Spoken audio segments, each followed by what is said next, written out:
Continuamos en el Gira Noticias y ahora sí nos metemos de lleno con el bloque histórico. Después de breves comentarios de la situación política nacional, nos metemos ahora con la revolución de Tupac Amaru, o rebelión quizás, y el final de la misma. ¿Qué es, profe, una rebelión o una revolución? Yo creo que era una... Bueno, todos lo toman como rebelión, ¿viste? Revolución porque querés transformar algo. Es lo que quería en realidad, reformar algo, porque era un sujeto que desde su posición cómoda y expectante empezó a ver las injusticias, y la historia se encargó mucho, como decían unos historiadores de turno, de que se sepa bien qué le pasó a Tupac Amaru II, porque el primero duró muy poco. ¿Y por qué lo digo? Si hay algo que respeto, que justamente es un sujeto que desde una posición expectante y cómoda tomó conciencia de la injusticia y vio que una de las cosas que hizo las reformas borbónicas, que estaban exigiendo cada vez más, como pasa actualmente, ¿no? A aquel que tiene una pyme se le pide que pague impuestos, que haga esto, que haga aquello, cuando para ahí al más poderoso no se le puede tocar porque es poderoso, y a los bajos hay que, bueno, no se le puede pedir nada porque no tiene nada. Sí. Hoy era ejecutado justamente don Diego Cristóbal, Marcela Castro, toda la familia de lo que iba a ser Condorcanqui, ¿viste? Ahora, ¿quién era Tupac Amaru? Porque parece tiene la idea también de que era un indio de obraje. No, perteneció a una clase acomodada, Tupac Amaru. Ajá. Y Amuel había nacido el 19 de marzo de 1938 y era hijo de un cacique, Miguel Condorcanqui, y de Rosa Noguera. Digo, ¿por qué? Porque el padre era cacique y la madre, Rosa Noguera, es de quien hereda el linaje del último inca de la resistencia de Vilcabamba, que es Tupac Amaru I. Ajá, o sea que Él era... es descendiente de Tupac Amaru I, ¿no? Y que por su condición de hijo de cacique, eso le permitió tener estudios, tener formación y tener preparación. Es un tipo que pudo, por ser hijo de cacique, fue a la escuela que iban los hijos de cacique, ¿no? Él estudió con los jesuitas al Colegio de San Francisco de Borja, y es ahí que eso estaba en Cusco, ¿no? Y que en la época que tanto Bolivia como Argentina éramos el mismo territorio, ¿viste? El Es Alto una Perú. característica que esté presente siempre en la historia, Gerardo. Sí, el Alto Perú, y tengo entendido que la rebelión termina ahí, arranca en Cusco, de donde era esta Claro, en el figura. sur, de la parte sur de lo que es Perú. Sí, eso es lo que hay que aclarar. Sí. Sí. Digamos, era un tipo que hablaba el quechua, el castellano, el latín, y se va a casar mira qué fecha, ¿no? El 25 de mayo se casa, en 1758 se casa con Micaela Bastida Puyucaja, y con quien tuvo 3 hijos, ¿no? Tuvo a Hipólito, a Mariano y a Fernando. ¿Por qué es importante? Porque esta mujer no es que lo acompañó, estuvo al lado de él permanentemente, una cosa que aún dentro de la misma comunidad indígena es difícil entender. Hay que entender que había muchas comunidades que se opusieron también al dominio inca. No te olvides que Inca es un estado. Si hay algo que pudieron los españoles manejar claramente a los pueblos originarios, porque los pueblos originarios tenían un sistema de concepto de estado, donde el estado hasta decidía con quién vos te casabas, ¿viste? No existía, como no tenían recursos naturales, y esto es bueno ver Historia Verde, el estado te manejaba todo. Por eso los españoles quisieron reemplazaron al Inca y se pusieron ellos, ¿viste?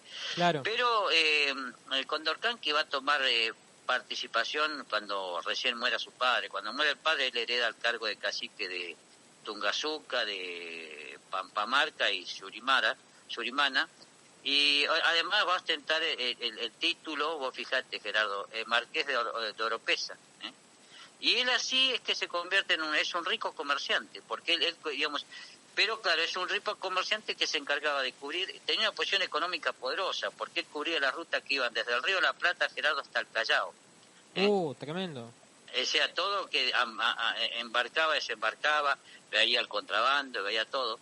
Y una ruta que pasaba por Potosí, por Puno, por Cusco. Y fue durante el desarrollo de estas actividades que empezó a sufrir las presiones de la reforma borbónica, porque ya previamente empezó a sufrir las presiones de las autoridades españolas, quienes lo ponían en una situación muy incómoda, porque lo convertían como en la Edad Media al recaudador de impuestos, porque si hay algo que supieron manejar bien los europeos fue eso. Era ellos quienes los sometían al pago de prebendas, a la recaudación de los tributos de aduanas y alcabalas, y es ahí donde él toma conocimiento, ¿no? De primera mano. Por eso cuando hablamos de quienes hablamos hay que saber de qué se habla. Cuando hablamos a los paisanos hay que ir hasta la cordillera y tomar contacto con ellos. Él toma conocimiento de primera mano y toma plena conciencia de lo que es la explotación y el abuso al que eran sometidos el pueblo indígena mediante el sistema de la mita minera, que se condenó una gran mortandad a este sistema de mite para quienes eran, y no solo para el indio que trabajaba en la mina, sino para cómo eran obligados a trabajar en la mita de obraje, donde encerraban a la mujer y los chicos en la fábrica de tejido, con jornadas extenuantes, ¿viste? Y después lo que es peor, veía las miserias del comercio, porque él veía los repartimientos mercantiles convertidos en una práctica donde se enriquecían solamente los corregidores, que los corregidores obligaban a la gente a comprar mercaderías que eran innecesarias, que ellos ni las precisaban, a unos precios altísimos y en un sistema monopólico. Y todo esto, en un sistema social donde se implementó plenamente lo que yo siempre digo, para entender el racismo que tenemos argentino, es una sociedad de castas, claro, donde por supuesto que... la casta alta sí. va a ser la dominante, y dentro de la casta alta de blanco, bueno, el blanco europeo y el blanco americano van a tener categorías diferentes. A mí Pero, me llama la atención que en la descripción que estás haciendo, en algún punto estás nombrando un reclamo por condiciones de trabajo vinculado a los obrajes mineros, un reclamo por pago de impuestos y otro vinculado a el negocio mercantil. O sea, todos problemáticas que tranquilamente se insertan hoy, pero claro, en una sociedad de castas. Y lo que te pregunto es, Tupac Amaru, que era un indígena o descendiente de indígenas de alto rango, ¿cómo tenía, siendo indio, digo amerindio, cómo tenía todo el poder que tenía con este sistema de castas? Porque primero, los propios incas crearon un sistema donde se dominaba un lugar y se respetaban las élites locales. En ese aspecto, él era hijo de caciques y la madre tenía una ascendencia directa con el último inca que había hecho un reclamo. Él no era mezcla, no era un mestizo. No, él era indio puro. Mirá. Indio puro. Estamos respetando el sistema de casta. Bueno, es por la razón que no lo perdonaron, ¿viste? Por eso pasó lo que pasó, claro. Claro. También hay que decir que la mita no es un invento europeo, sino que la mita la habían inventado el Imperio Inca como el sistema de los yanaconas, de prestar un servicio al Estado. Pero lo que no existió por parte de los europeos es la contención por parte del Estado, y lo que los europeos le dieron una aplicación capitalista, ¿viste? Claro, plusvalía. Lo que pasa es que lo que se tomó conciencia con Condorcanqui era cómo Gabriel Condorcanqui, cómo era usado por el sistema, ¿viste? Y cómo se lo despreciaba él mismo. Condorcanqui tenía como la odiada función de mediador. Tenía que gestionar entre el corregidor y los indígenas de su cacicazgo.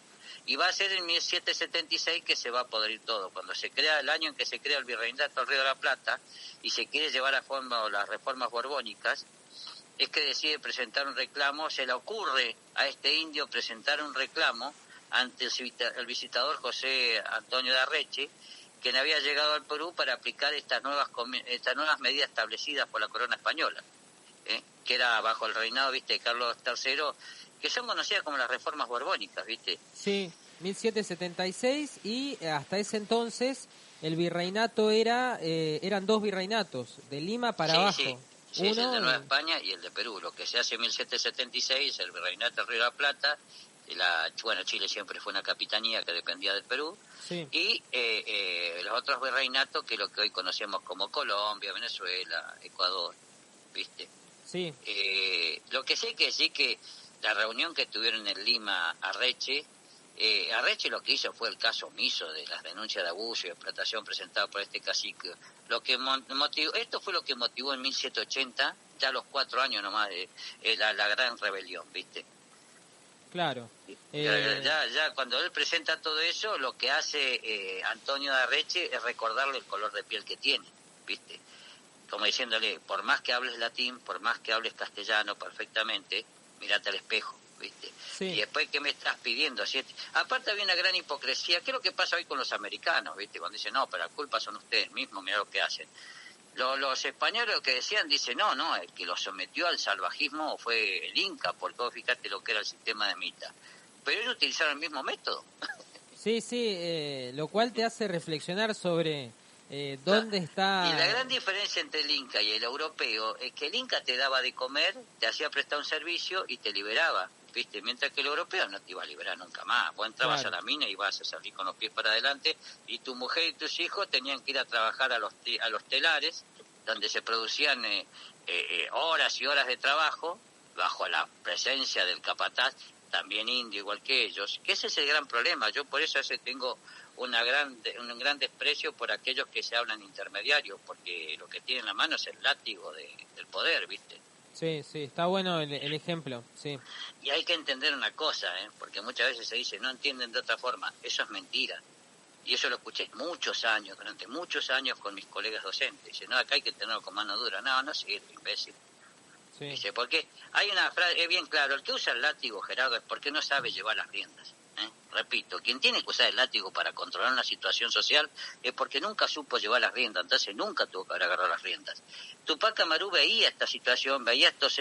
aparte otra cosa, como los peones a raya de los fondos chilenos o de las haciendas mexicanas.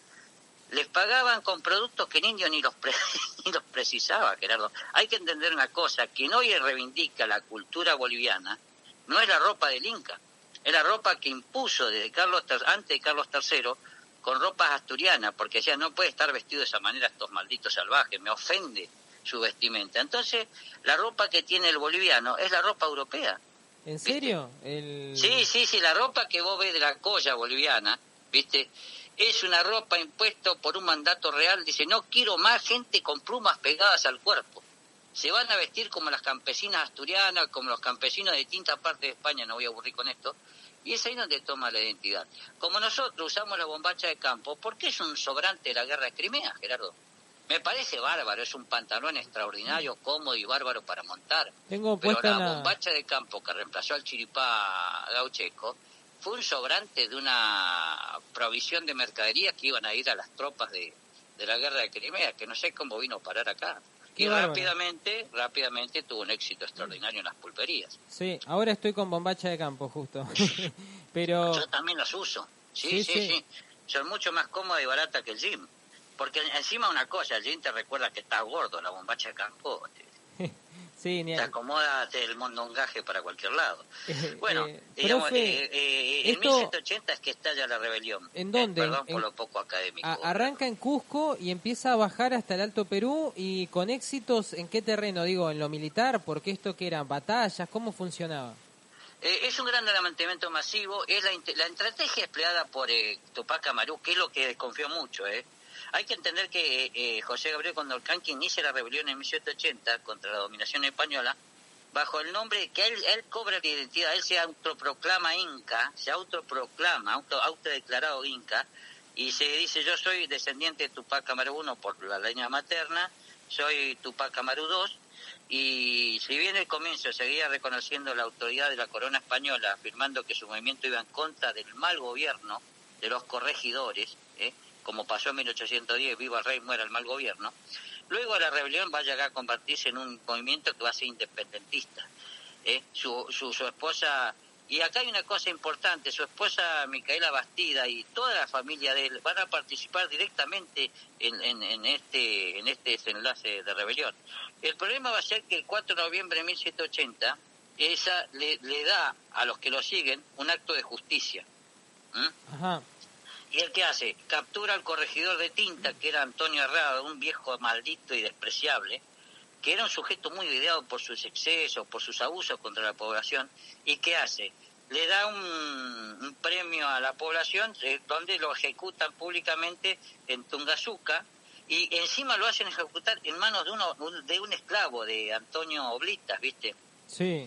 Este hecho fue el punto de partida de la rebelión, que inmediatamente tuvo una adhesión que se propagó como la pólvora, y donde se difunde la noticia, donde muchos indios y mestizos se unen a la rebelión. Después de esta ejecución en Tupac Amaru, él avanza, sigue. Luego de esta ejecución, él avanza hacia lo que es Quixaca, Pomacanchis, destruyendo todo el obraje, todo. Claro, ¿y cuál es el problema? Lo mismo que pasa en muchas rebeliones, lo que le pasó hasta históricamente no me sale el esclavo que se levantó en contra de Roma. Sí. Que más producto ese de Netflix, de la realidad. Cuando Espartaco se levanta, uno de los problemas más serios que tiene es que agarra una vía de camino por donde pasan por todas las villas que ellos habían sido esclavos. Y los esclavos cometieron cualquier tipo de... Bueno, acá Tupac Amaru cuando planeó... Y después otra cosa que también va a ser tomada con mucho alarma por parte de la privilegiada casta blanca.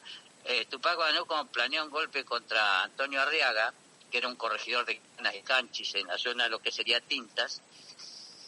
Eso hace que se atemorice mucho los españoles, porque ¿qué es lo que hace Tupac Amaru? Como Condorcanqui tenía una formación, aparte de que lo aplazó después de un sistema de emboscadas, un rodeo con la cantidad de recursos humanos que él tenía, hace una carta con la que le hace firmar una carta, ¿viste?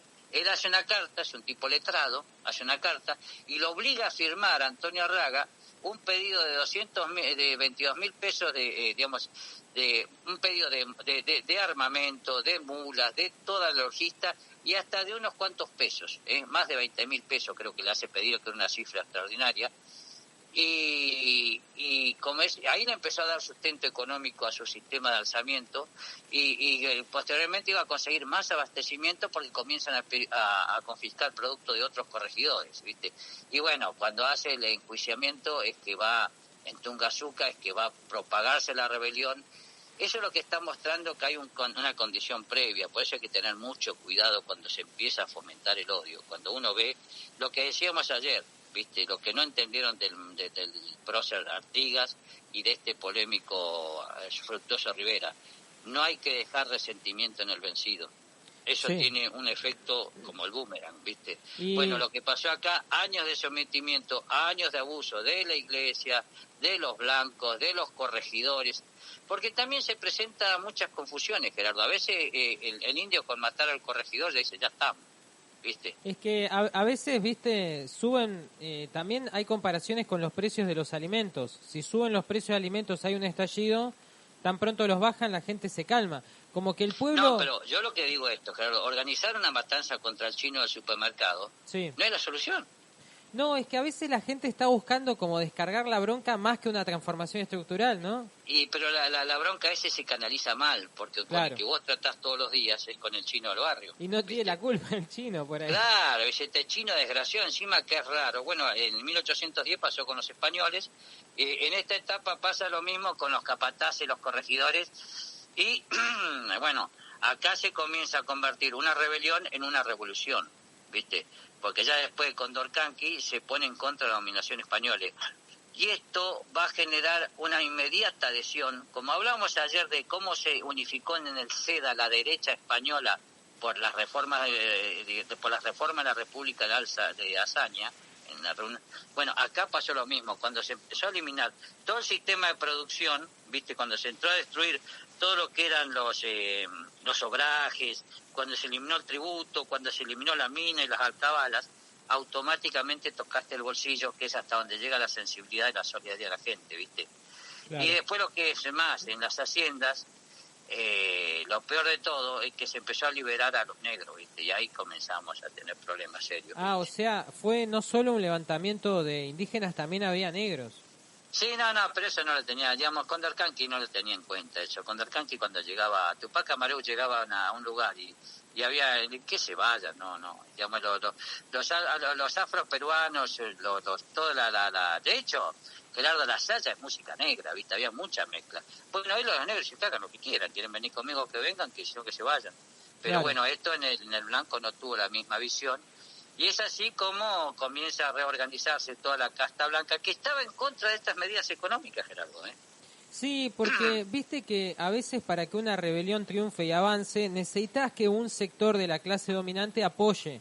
Eso pasó con el Capitán Swing en Inglaterra, que tampoco los pequeños propietarios o arrendatarios agrícolas estaban a favor de la máquina trilladora. Y en este caso, evidentemente, tampoco gustaban los nuevos impuestos, entonces dijeron, bueno, dale, ¿qué necesitas, no? Una situación así. Claro, no, el problema, lo que le molestó mucho al oidor fue, Antonio Arreche se molestó mucho cuando en 1780 le aparece con un reclamo, sí, bueno, los impuestos lo podemos ver, pero no me venga a reclamar las cuestiones sociales de estos indios, ¿viste? Claro, no me quieras cambiar el sistema. Claro, viste, como decían acá los españoles no han cambiado mucho, Gerardo. Los grandes jefes que yo tuve en Telefónica eran sujetos maravillosos porque el sistema te obliga a tener ese perfil.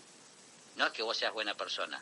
Pero había un dicho que ellos tenían bien claro: si bien me quieres y yo bien te quiero, no me toques el dinero, viste, no. Claro. Acá pasó exactamente lo mismo. Cuando le hace un reclamo y ve, cuando Orkanqui se da cuenta que el otro sigue tratando con... Es donde se hace en 1780 y lo que comienza con una rebelión, termina se hace una reforma y al último ya termina como un sistema independentista.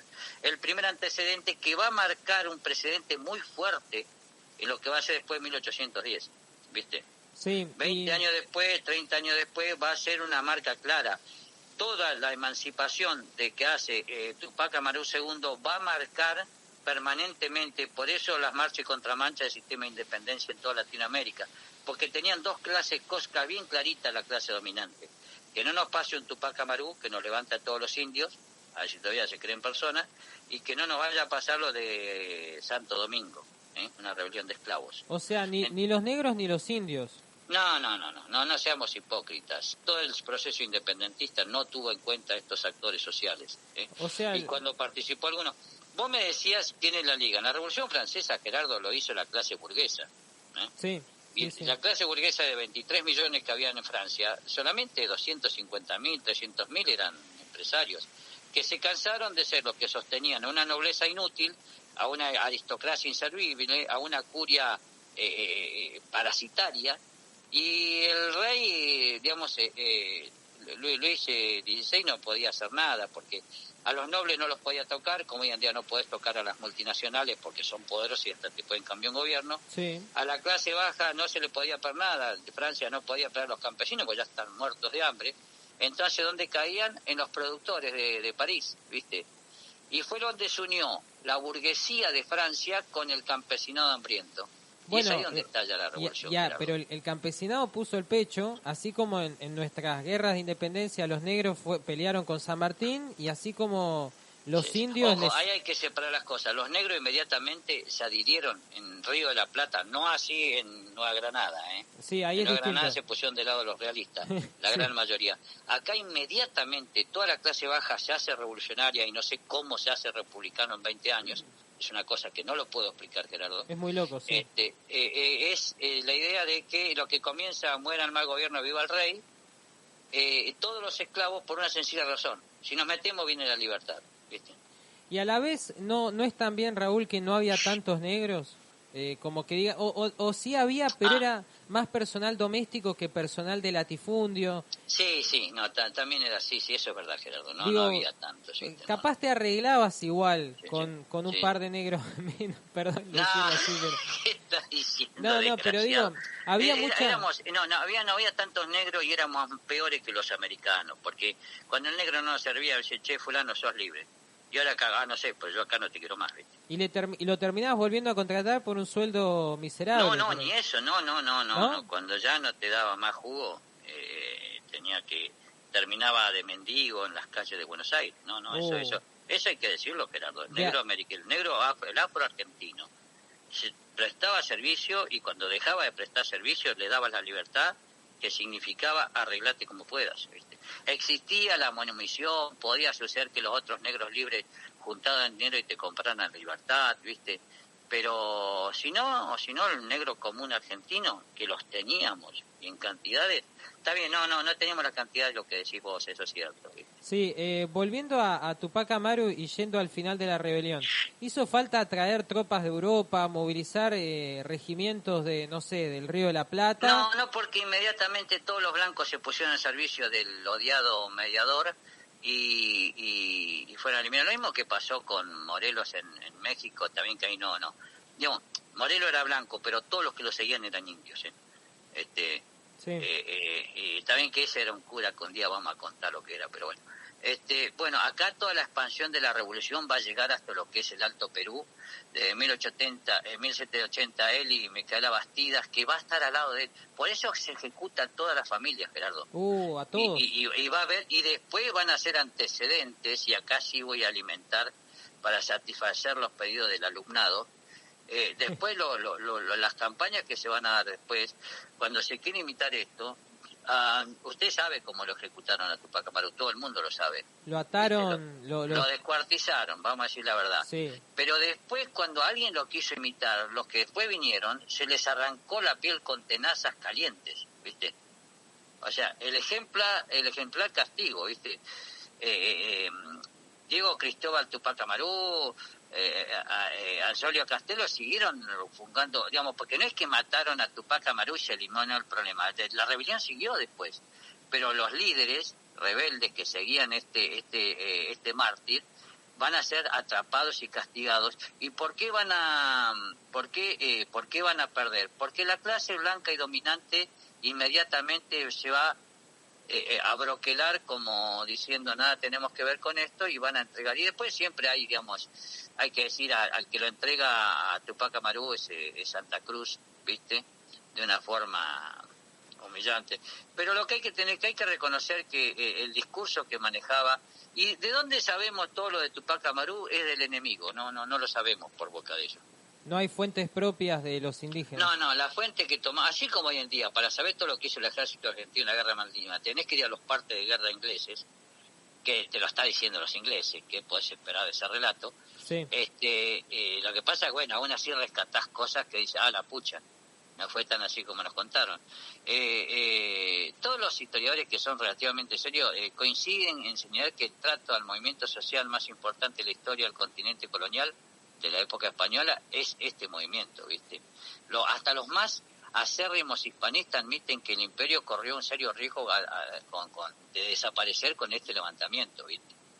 Sí, es porque, cierto. Convocaba mucha gente. Había 100.000 efectivos, 100.000 adherentes a Tupac Amaru, Gerardo. Claro, ahora, en algún punto podríamos resumirlo diciendo que al principio los dejaron organizarse a este sector indígena porque también estaban en contra del exceso de impuestos, pero cuando este movimiento ya quiere cambiar el orden establecido, alterar el sistema de castas, ahí los blancos dicen, no, vamos hasta acá, se abroquelan y lo evitan, digamos. Exactamente, no. Cuando ya se comienza a tomar privilegios, ya ahí los blancos se miraron al espejo y dijeron, no, este no tiene nada que ver con nosotros. Pero lo que hay que entender que al principio este levantamiento de 1780 es contra las reformas borbónicas que estaba implementando Carlos III, que es una aplicación de fines del siglo XVIII desastrosa, Gerardo, ¿viste? Pero depende el virreinato, ¿no? Porque al Río de la Plata le vino bárbaro las reformas borbónicas. Sí, pero el Río de la Plata tenía su vida propia, en paralelo. Sí, viste que acá se habla que son unas reformas procapitalistas, que buscaban modernizar al imperio español, pero me imagino que en otras secciones como en México y Lima debe haber generado bronca, les recortaron poder en definitiva. Exactamente, aparte, hay una cosa que hay que tener en claro, México no hay que compararlo, porque el criollo mexicano no se bancaba las miserias de los españoles, porque México era 10 veces más rico que España, ¿viste? Sí.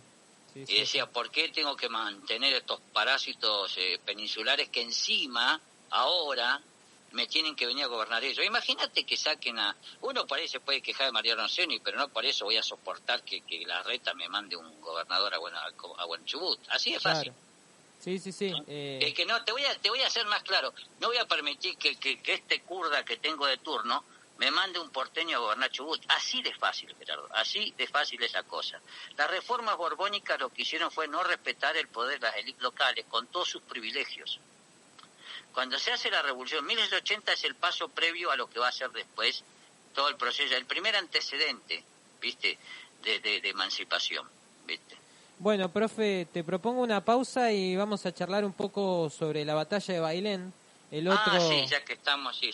La otra efeméride de este día, hemos contado la historia de Tupac Amaru.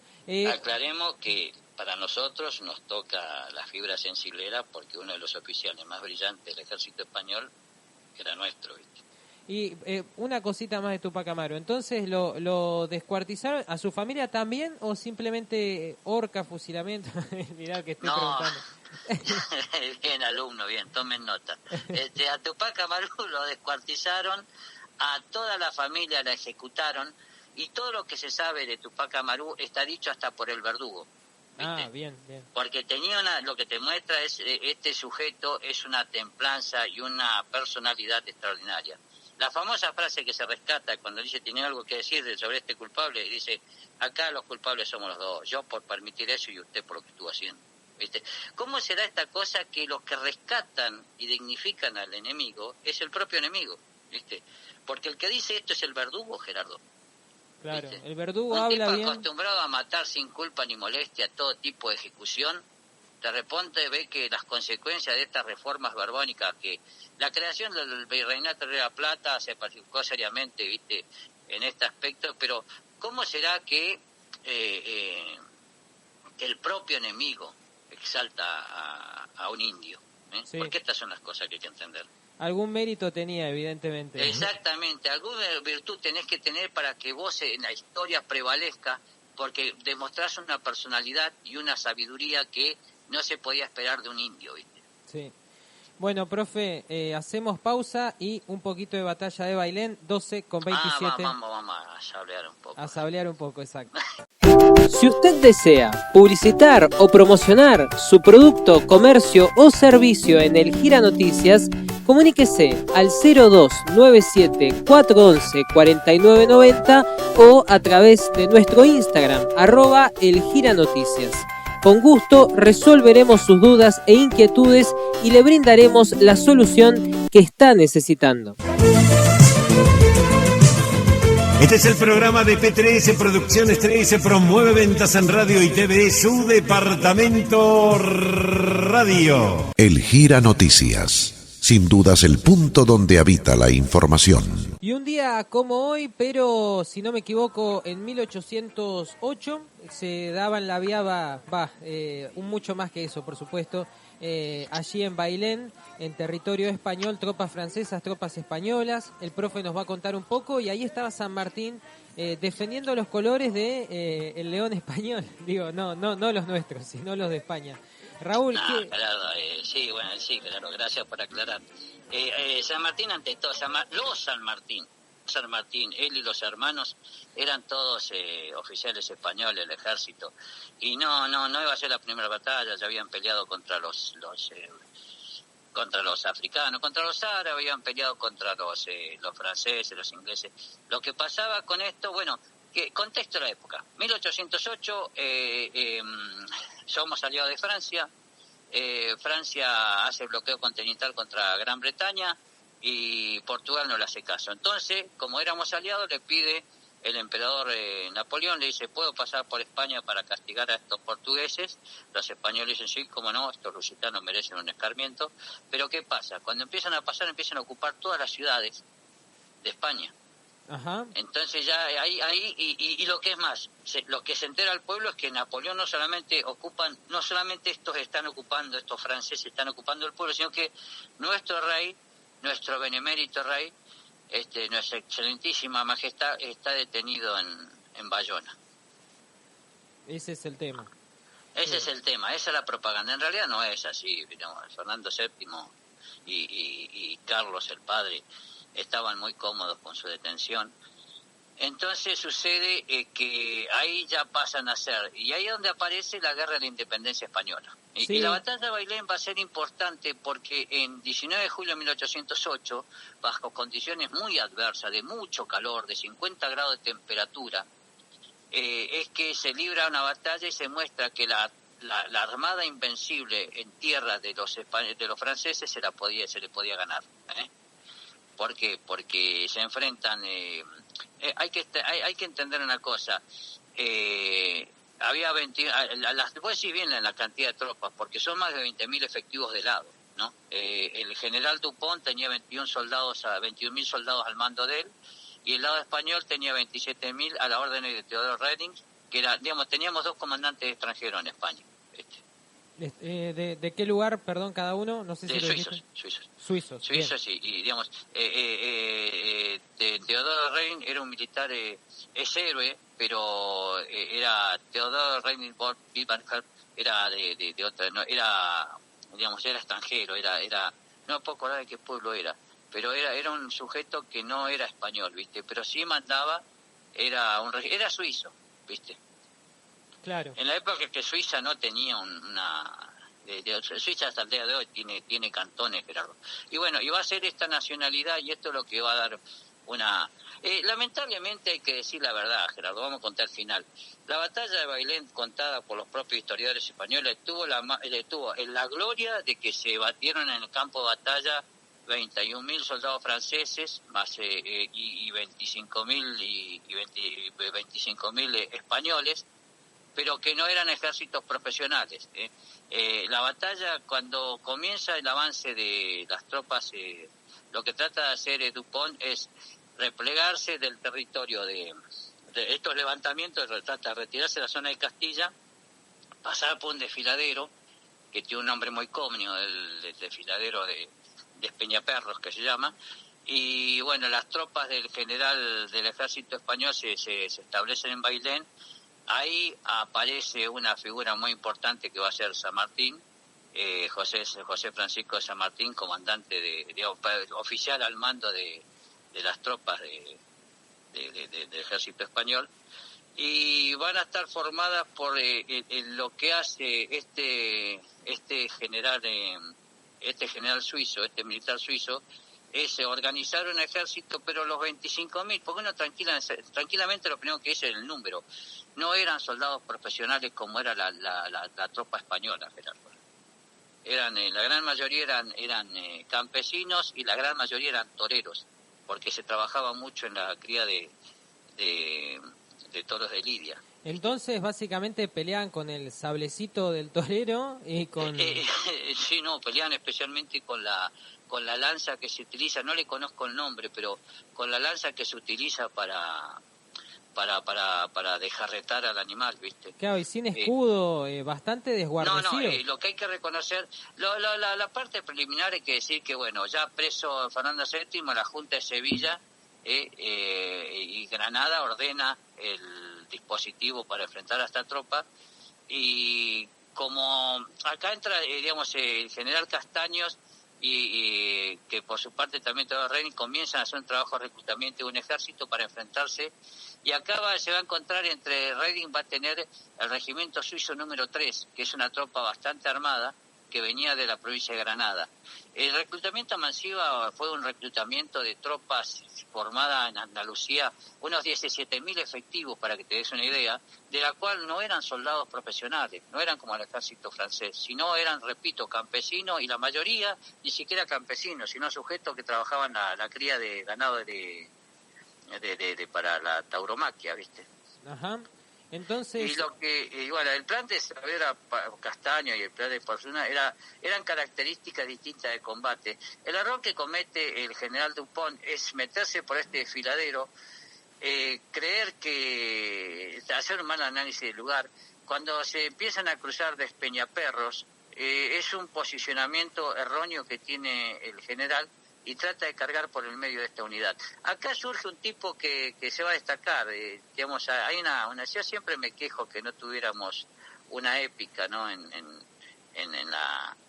la historia nuestra, pero acá en la batalla de Bailén participa como ayudante de campo del marqués de Compugni, el capitán José San Martín, a cargo del batallón ligero de Campo Mayor, ¿no? Era conocido como un regimiento de infantería de Albuera, pero que va a estar montado y que va a tener la particularidad que ante la primera visión que hace va a cargar directamente, ¿viste? Ajá. Sin darse cuenta que lo superaban en número. O sea, ya tenemos muy mal antecedente. O sea que los argentinos somos desastrosos.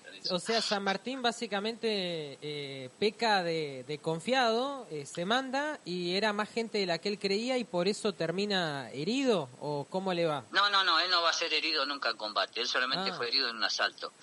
Pero esto le va a permitir el ascenso a ser coronel de caballería, Claro, por la demostración de coraje, ¿no? Sí, teniente coronel, quiero decir.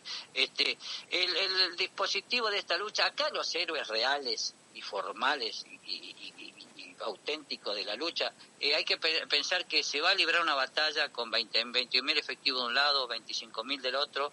Se esperaba que digamos, cuando ve todo, se esperaba que el general Castaño hiciese un trabajo de envolvimiento sobre las tropas francesas, cosa que se va a demorar demasiado. Hace un mal cálculo de los movimientos de tropas el general Dupont, carga sobre el centro, y lo que va a generar va a ser va a ser, le cortan la retirada a los españoles acá en el pueblo de Bailén. En Bailén estaba toda la tropa española, le cortan el paso. En el apuro, el general Dupont carga sobre el centro español y no sé cómo heroicamente resisten tanto los españoles, que permanentemente va a tener que ver, justo por eso San Martín cobra una notoriedad. Bailén fue una batalla que soportaron en el centro de la infantería española los ataques a los regimientos franceses, con un contraataque permanente de cargas de caballería, en la cual San Martín tuvo una participación descollante en esta etapa. Está bien que él fue ayudante más que nada, pero cuando tuvo que cargar, cargó, y inicialmente comete el error de cargar sin mirar bien los efectivos que tenía enfrente.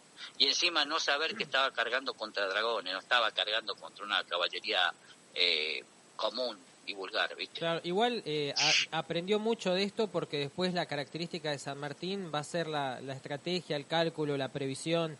Digo, esta experiencia se ve que le sirvió mucho de aprendizaje.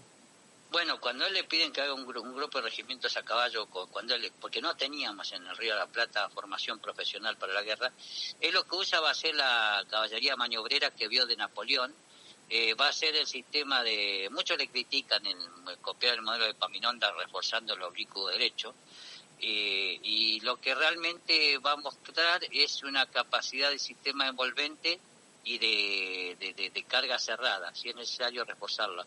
Esta va a ser una cosa que él va a aprender mucho de esta batalla. Va a aprender todo lo va a aprender de la guerra napoleónica, porque va a ser lo más moderno que había en ese momento. También hay que decir una cosa en honor a la verdad. Parte de la batalla de Bailén tiene una significativa colaboración por parte de las tropas suizas. Ajá. Porque uno de los flancos más importantes que ordena cargar Dupont son un regimiento de suizos que cuando van a cargar observan que contra la tropa que van a chocar son suizos igual que ellos.